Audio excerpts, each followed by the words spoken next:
Hello, good morning to everyone.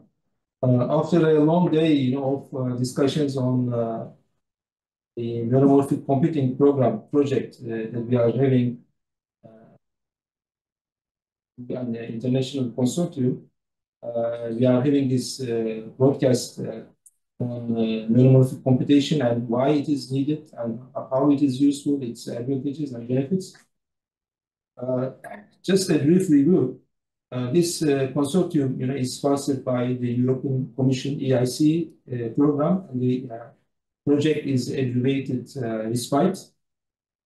We have participation from Single Quantum of Netherlands, Fraunhofer, University of Ghent, TU Delft, UGRO, Oxford University, and TÜBİTAK is partner of this project. So it's quite a large consortium of participants. We are trying to make use of the particular expertise of each of these groups. To start with, why do we need neuromorphic computation?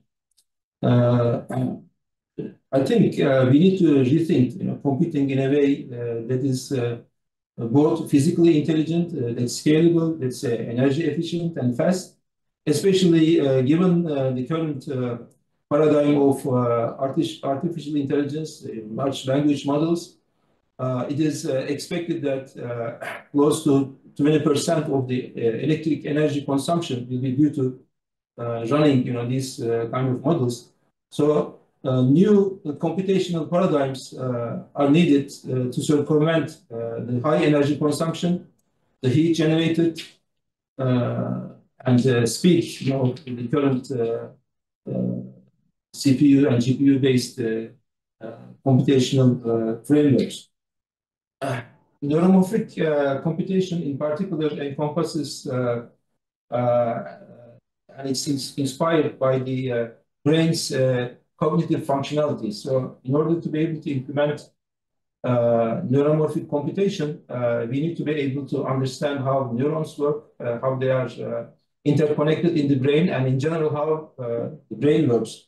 And hopefully, as a result of this research efforts, we'll be able to achieve a new computational paradigm that would provide us a framework that's both energy efficient and fast and scalable. So that's why we are gathering together in this program and in this project.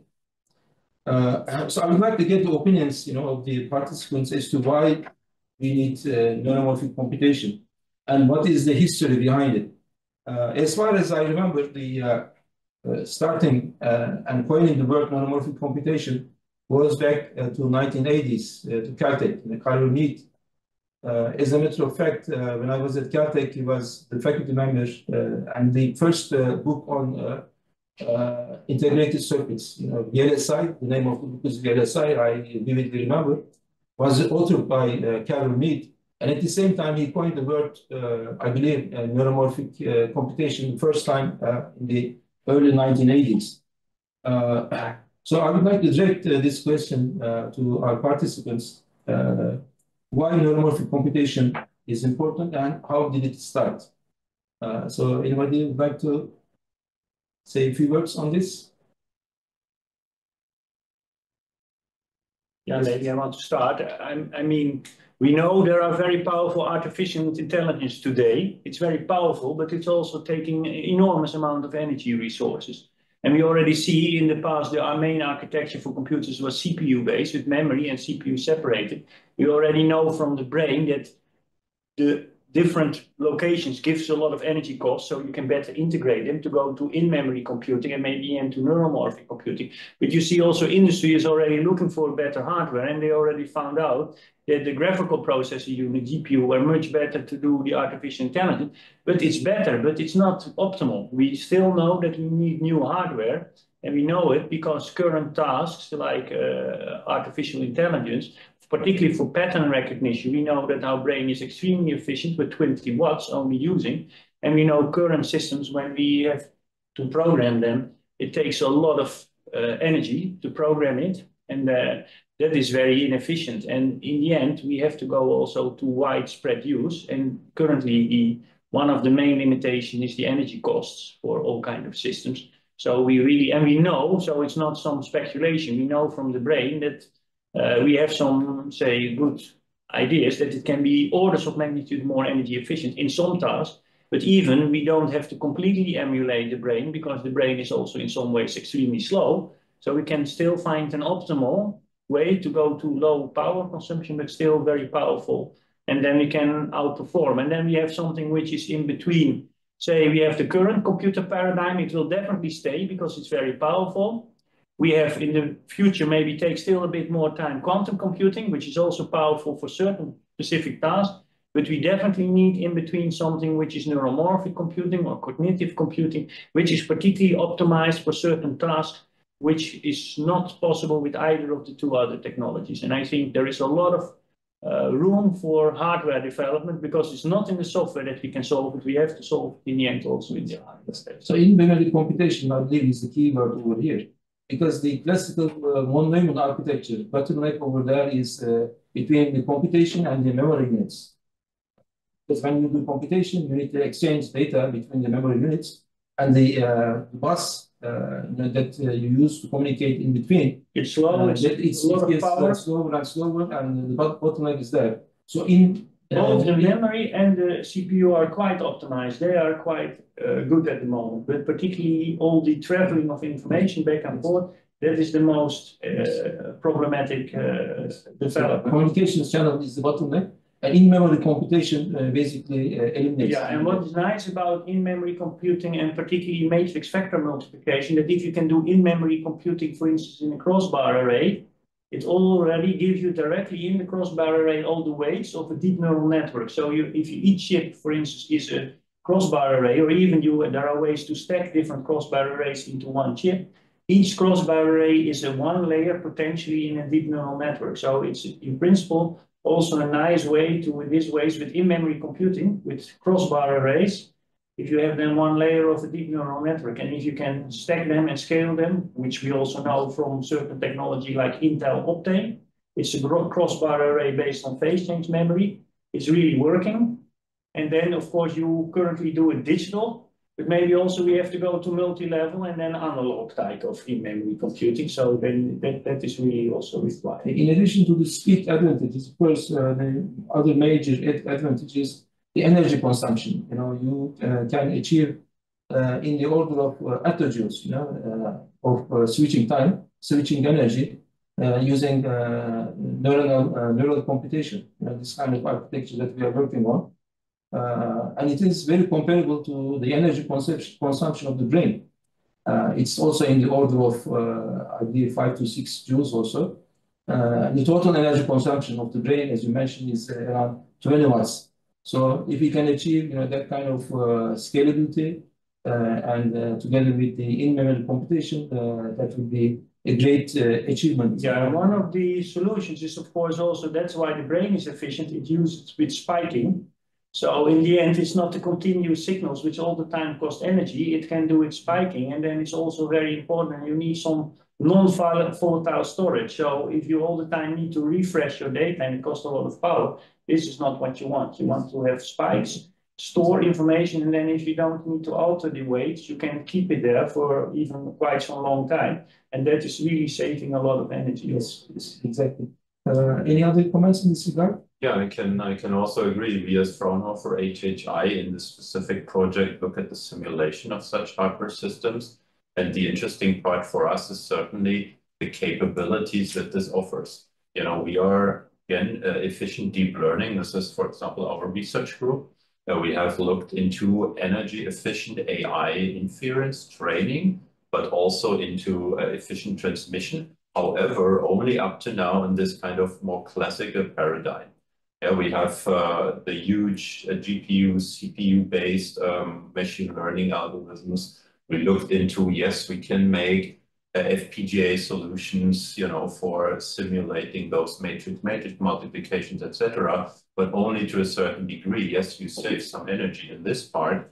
And the good thing about this, for example, we are looking into even compression of neural networks. So we transport neural networks just as a fraction of their size. That means, but that still means in the sense of, for example, language models that are used nowadays, where you have billions of parameters and you have some gigabyte of data. Yes, you have then some megabyte only to transmit. This is still, although it's a fraction of the time, and the underlying neural network compression standard, which has been standardized the year before, which we are quite proud of to do so. So in terms of what you mentioned, in terms of communication, we are already doing something, but still this requires a lot of processing.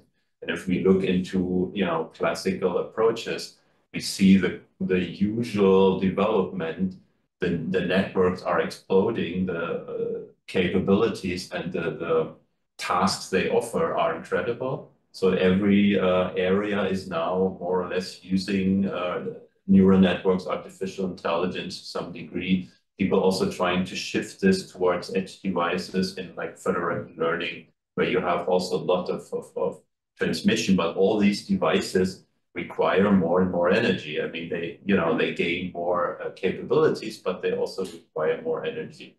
And this is really amazing, and not amazing, but we really need new ways of hardware to keep up with the speed, because as you know from the news, big companies are already discussing additional power plants to feed their neural network architectures. Yes. And this is something, I mean, foreseeing the current developments of technology in this area, in the AI area, this is, to my opinion, not feasible. We definitely need to do something. And for us as a partner, this new possibilities of neuromorphic computing, they offer tremendous capabilities. Yes.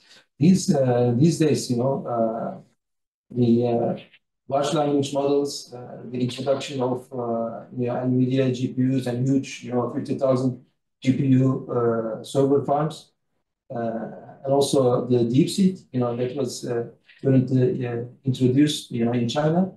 The paradigms of computation is changing very rapidly. I wonder, what will happen in the next coming even weeks, not years, but even weeks, how the environment, of artificial intelligence, large language models, and computation will change. And this neuromorphic computation paradigm that emulates, how the neurons work, I think will greatly impact, the way large language models and artificial intelligence computation will be handled in the future. Yeah. What is one issue is, of course, currently everything is still based on the standard CMOS processing. And of course, we still have to see if new emerging technology can compete with that. But still, even on the basis of CMOS, you can do completely new architectures. But you can even go beyond CMOS and then want to go to totally new materials than the current transistor-based system. And then find new emerging, like in-memory computing elements, like phase change memory I'm working on. But there can be other, it's not a matter of that one technology is maybe the best. We have to find new materials where we can do this in-memory computing, and then that could be very helpful. And it can also be other solutions, maybe in the future, ferroelectric memory or magnetic memory, which can help. And many other, in general, we need memristors, and memristors can be made from maybe different types of materials or different architectures, and then we have to find the memristors which can then be these weights.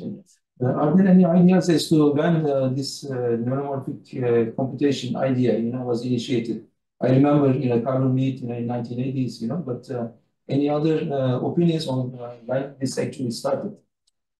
Yes, I think important developments started in the 80s, but you see it many times in technology. Some basic ideas are there, but then to really be able to do it, you need also to have other technologies getting up to par with it. And you see also we had the trend in the 80s, we were analog, and actually we say we can do it at that time, which we could not do. We have now through decades where we are digital, and we keep, of course, digital because it's very powerful and robust. But in the future, we'll go back to new analog technologies. And I think the new analog, which will be really helpful also for doing this. But in the 80s, technology was definitely not there to do this type of massive work. And you also see these large language models need really the current powerful computer resources to be really useful. And it will only grow in the future. I mean, this kind of large-scale computation was not there, but I remember the idea of VLSI, very large-scale integration on the chip, was starting to emerge in this. Okay, any other interventions from our audience? If not, I'll switch, to another perspective for our discussion. Let's discuss a little bit about our project, the RISC-V project that's sponsored by the European Commission under the EIC program. And I mentioned our partners. It's a quite diverse participation in many European institutions with their own expertise, each one of them. I must say, the original idea, I think, was conceptualized by Iman and Ethan in the single quantum. Right now, I think Iman is switched to TÜBİTAK. He's moved, to another institution. He had invited us, TÜBİTAK, to this program, and he asked us, what kind of contribution we could make in this. Before participating in this fight, we had similar projects at TÜBİTAK, both in simulation and characterization of these kind of neuromorphic devices, in particular phase change memory devices that are heavily involved in the RISC-V project. So we were willing to participate and contribute in this program, and we are happy as TÜBİTAK also to be part of this great program. And the general idea of RISC-V is we again emulate how a neuron works, but the weights of the neuron, dendrites in the actual neuron, are modeled or actualized through PCM, phase change memory devices. PCM has different states. It can be in an amorphous state and also a crystalline state. When you excite a PCM material in crystalline state with a heat source, it could be the heat source could be light, laser beam, or could be an electricity. It switches mode. It switches from in between amorphous mode to crystalline mode. And crystalline mode is very conductive, whereas the amorphous mode is insulating, almost insulating. So these represent the states of the weights of the neuron, basically. The inductive mode, the crystalline mode could represent one state, and the amorphous mode could represent another state, another weight of the neuron. And then the activation function is emulated through a superconducting Joule switch, where single quantum, is producing, manufacturing. So that's their major contribution in this project. And this is how we model a neuron through phase change memory weights that represent the dendrites, of the neuron, and also superconducting Joule switches that represent the activation function. And then once we design and produce these neurons, we are planning to form neural networks, multiple stage neural networks out of these neurons, and then solve real-life problems like pattern recognition, signal identification, and many different applications of neural networks that could be applied in real-life problems. We'd like to implement on this chip, hopefully neuromorphic chip that we are designing. So any ideas on how our RISC-V program, neuromorphic computational model, differs, the advantages of this model with respect to other classical computational paradigms and also other neuromorphic approaches?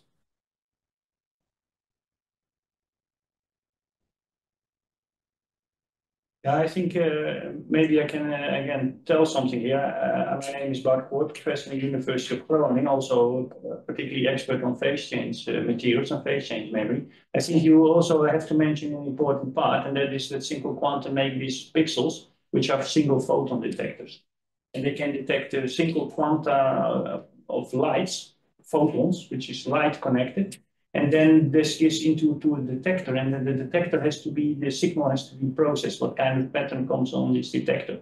And that goes then via the neurons and the synapses. And that all these three elements have to be connected together. So first you have say something like the eye, we get the light in, and then the light in is on different pixels and it's processed, and then it has to be processed via a deep neural network, which consists of, because all the single photons are detected at, say, ultra low temperatures, and also the neurons operate then at ultra low temperatures. And then also that is one of the challenging parts. The weights also have to be working at ultra low temperatures. So all these things have to work together. Yes. So that makes the implementation quite difficult and challenging. Yeah, because the entire device should be operating in a cryogenic environment in few degrees, Kelvin, to be successful. Any other contributions on how the respite program, will we think will contribute to the neuromorphic computation paradigm? As I said before, probably for us, it is quite different from what we are usually doing when we are developing applications still on a classical basis for neural networks in those different areas with those millions of connections, etc. So the challenge for us was really to look at neural networks, also to simulate neural networks in a new way for us, i.e. breaking down neural networks almost to its very atoms. Atoms meaning individual neurons, simulating very different approaches, for example, for really to be used with analog circuitry, to be used, as you just pointed out, with PCM material and all those components that Respite will bring together. And that was already one thing. We had new ways of, or are currently investigating new ways of investigating really the hardware requirements of this, different noisy conditions that come into this, different fabrication errors that we as a, let's say, pure simulators or more in the area of AI experts did not work too much before this. Yes, of course, we are transmitting data in a lossy way, but more in a mathematically lossy to a degree where we say we still want transparent performance of a neural network, meaning that whatever matrix is behind it, be it for pattern recognition, be it for whatever task, language model perplexity, for example, take this, is in a reasonable original range. That means that from the accuracy of a compressed and decompressed network, you still want to be able to perform the same task, right? If you had an accuracy for 91% of correctly detected images, you still want to be able to be at 91, or let's say maximum 90.5 or some in this area. So those types of errors or of kind of noise we already envision. But that's currently something where we also see the interesting part, the future and the challenge, since those systems provide such low energy consumption to really like almost take apart complex neural network, look at the very basic building structure, almost to go back to the very first neural networks that were introduced in the 1950s and later not followed because there were simply no capabilities of further developing such technologies and then building it up from there towards that system. So that's, for example, our view and our, let's say, also appealing part from what the project offers to us. We discussed the potential impact of neuromorphic computation to the general artificial intelligence related computations and its impact, its advantages. But how exactly close this technology to commercialization? In the morning, I remember in our sessions, we discussed there is Intel and IBM, they have their chips that are introduced. but not exactly at a commercial level, but sort of in an experimental stage. How exactly are we far from commercialization, and where are we right now? And what are the major players that you think will come up?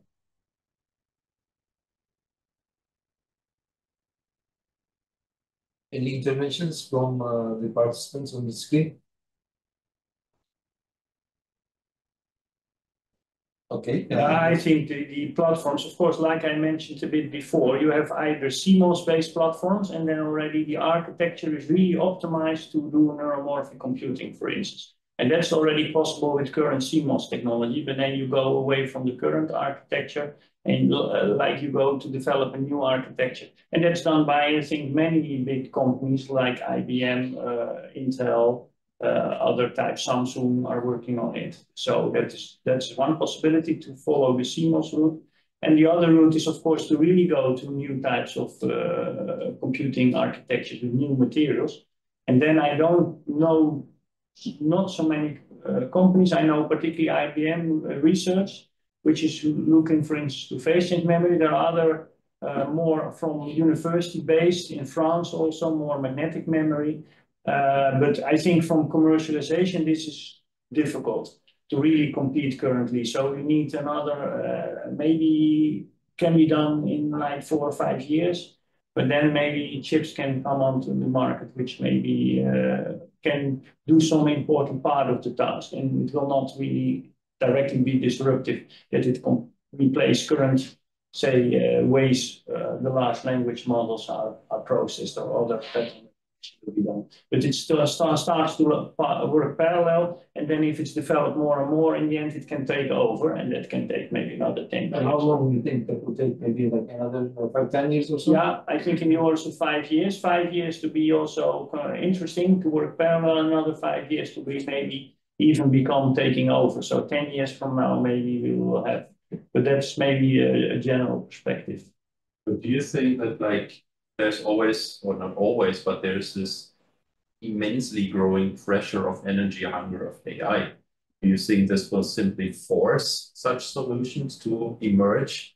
Because I remember if you compare it to, let's say, the classical thing of quantum computing, you know, the premise of quantum computing is there already long, and people are discussing how many quantum qubits they can now arrange, which is relatively slow also in the terms of, I think from that point, this is already quite more, but the question is, will it be just the sheer demand that energy cannot any longer be, you know, sufficiently supported for all the new AI-based applications, that people simply have to invest more and say we now have to really go to this paradigm, and now, you know, coming up with this very low. Because also in the end, maybe new nuclear power plants or other power sources will be found too. So always people will continue to find as much as possible resources as possible with old, let's call it old technology, although they are very advanced.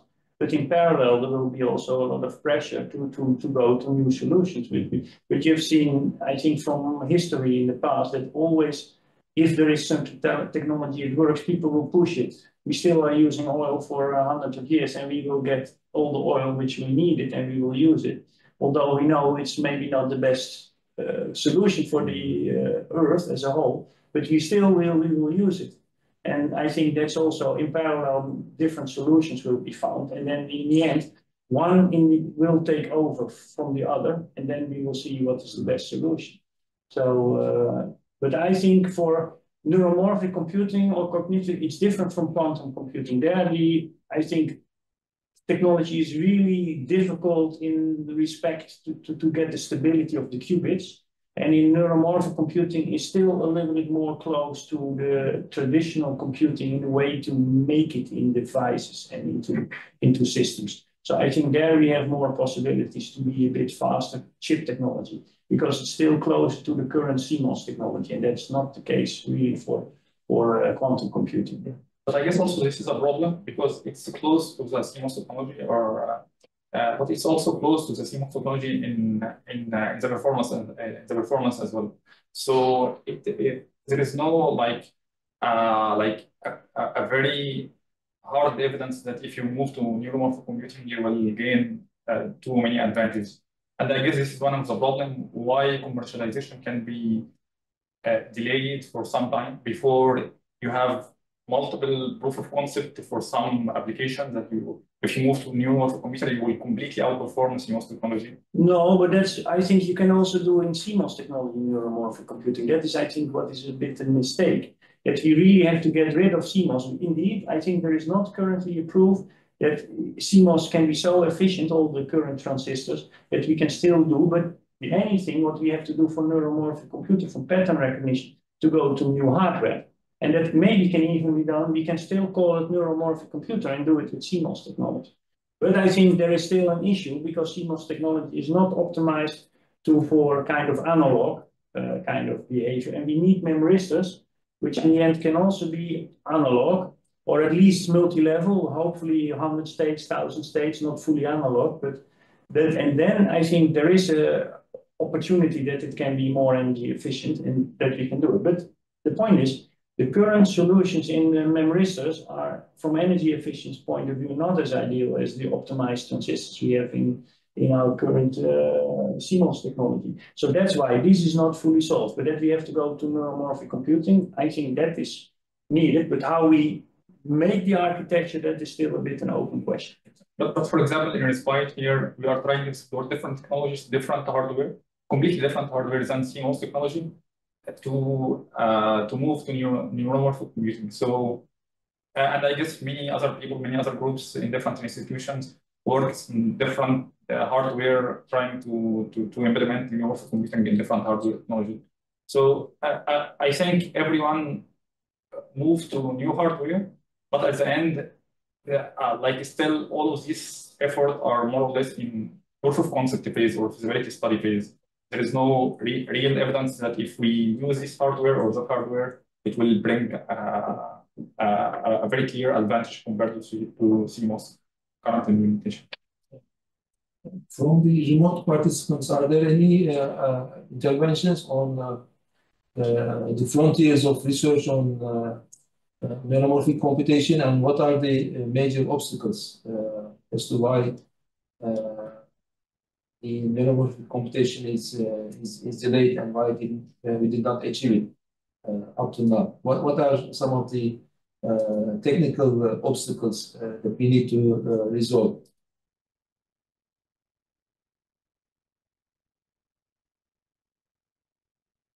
I mean, what are some of the key neuromorphic circuit primitives? In our case, we have the neuron, right? Juice switch and the phase change memory dendrites. What are some of those research frontiers that we need to deal with in the future? I can mention something on the phase change memory. It's really powerful that you can go to multi-level states, so beyond zeros and one.